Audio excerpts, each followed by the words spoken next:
I agree with many of the comments of my colleagues on the need for harmonization. I think it's a good thing. I think, well, in theory, it's great. In practice, it's going to be difficult to achieve.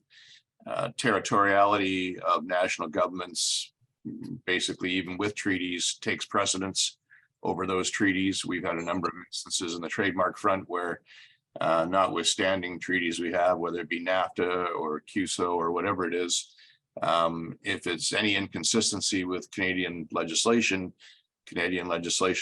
triumphs. So we have that. That being said, recently we've adopted, as everyone knows, the Madrid Protocol not too long ago. Bad faith was not something that was part of our trademark world. It is now. And the most recent decisions in our country are now looking at the EU and the UK and adopting the concepts on bad faith from those countries. So it's happening in an indirect way. And we took a lot of guidance from the US with internet related issues because their law had evolved much faster than Canada.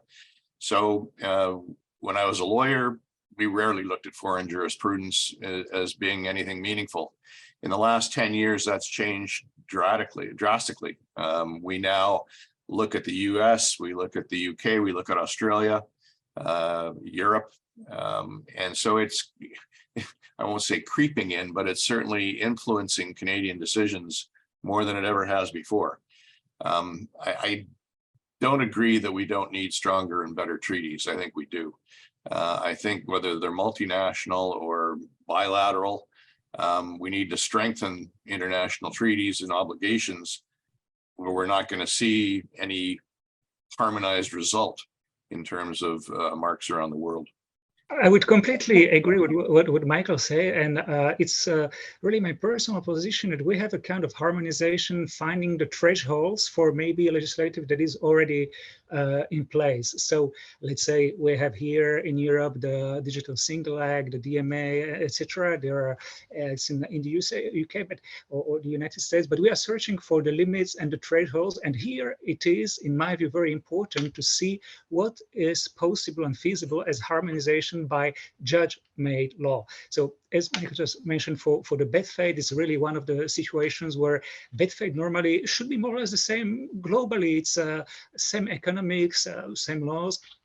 And I would add, if you have keyword advertisement, if you have intermediary liability, if you have greening of trademarks, all these concepts shall not be too much changing territorially by jurisdictions. And I think it's always a good thing to see what's been happening anywhere else, even for free speech and trademarks.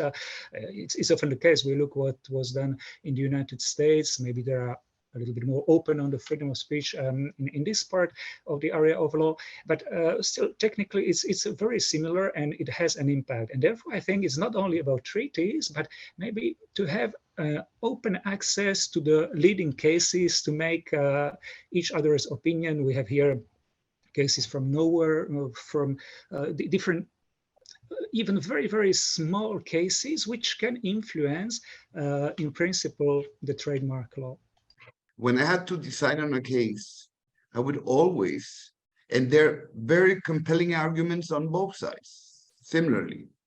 But if we put things in the perspective that we are not isolated nowadays, that we're not individual countries, and that we don't believe we're the superpower and everyone has to follow what we say. So we have to be humble and say, okay, we have to go in the direction of the world. And when we had doubts, my opinion was, let's do something that will, because they're valid doubts and they're very compelling arguments on both sides.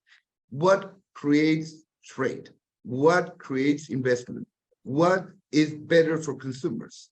And what is against piracy and what is against those who are trying to piggyback on the rights of others and things like that? So we should, and that is that is what I was trying to say at the very beginning. Laws are quietly harmonized, but in a case-to-case basis, we have to decide, and we construct law and we create laws that way. And I was always taking into account what the judges in Europe or United States or Australia, United Kingdom were saying. I have a doubt on, I don't know what, whatever. it was a big case in the Andean community on tactile trademarks. What we can do about it. It's very, very complicated. So we make a big research of what was going on in several jurisdictions, and then we went into a decision, and we were very happy because it was the first country in the world having a decision in this matter, and other countries followed us.